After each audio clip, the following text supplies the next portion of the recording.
शिकूया AI ची क्रांती. चला करूया MSCIT. आजच नजीकच्या MSCIT केंद्रात आपला प्रवेश निश्चित करा. शेजारील राष्ट्रांसोबत शत्रुत्व नाही, अमेरिकेचे हल्ले थांबले तर आम्ही सुद्धा हल्ले थांबवू. इराणचे राष्ट्रपती पेजेशकियान यांच्याकडून शांततेचा प्रस्ताव. इराणची लष्करी ताकद उद्ध्वस्त, 32 युद्धनौका बुडवल्या. पहिल्या आणि दुसऱ्या फळीतील नेत्यांचा खात्मा. डोनाल्ड ट्रम्प यांचा मोठा दावा. ट्रम्प यांच्याकडून इराणला आत्मसमर्पण करण्याचा इशारा. भारताला कतारमधून होणारा गॅसचा 40% पुरवठा घटला. इराणनं ड्रोन हल्ला केल्यामुळे कतारकडून नैसर्गिक वायूचं उत्पादन बंद. हॉर्मुझची सामुद्रधुनी बंद असल्याचा देखील मोठा फटका.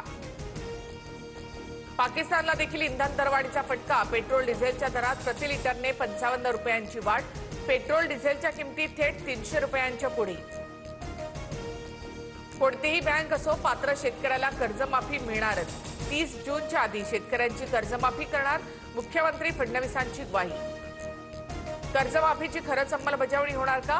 संजय राऊतांचा सरकारला सवाल. तर 2.5 वर्ष महाविकास आघाडीचं सरकार असताना शेतकऱ्यांना फुटकी कवडीही मिळाली नाही, नवनाथ बन यांची टीका.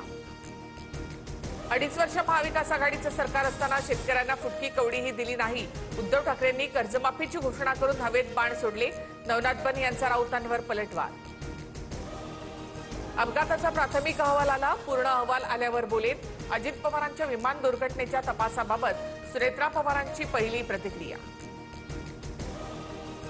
जय पवारांची सोमवारी पत्रकार परिषद. काही दिवसांपूर्वी VSR मालकाचा व्हिडिओ पोस्ट केला होता. अजित पवारांच्या अपघाताच्या तपासावरून जय पवार काही बोलणार का, याकडे लक्ष.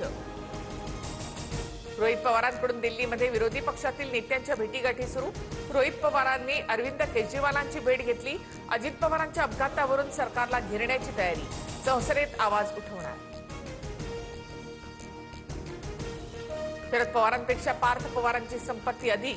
88 कोटींच्या संपत्तीसह पार्थ पवार महाराष्ट्रातील सर्वात श्रीमंत राज्यसभा उमेदवार. प्रतिज्ञापत्रातून माहिती उघड.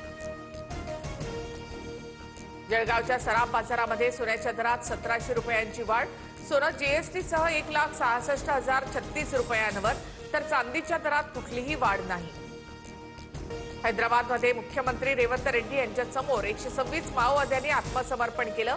गडचिरोली सीमावर्ती भागातील या माओवाद्यांवर 7 कोटींचं बक्षीस होतं. AK-47 सह मोठा शस्त्रसाठा जप्त. शिकूया AI ची क्रांती. चला करूया MSCIT. आजच नजीकच्या MSCIT केंद्रात आपला प्रवेश निश्चित करा.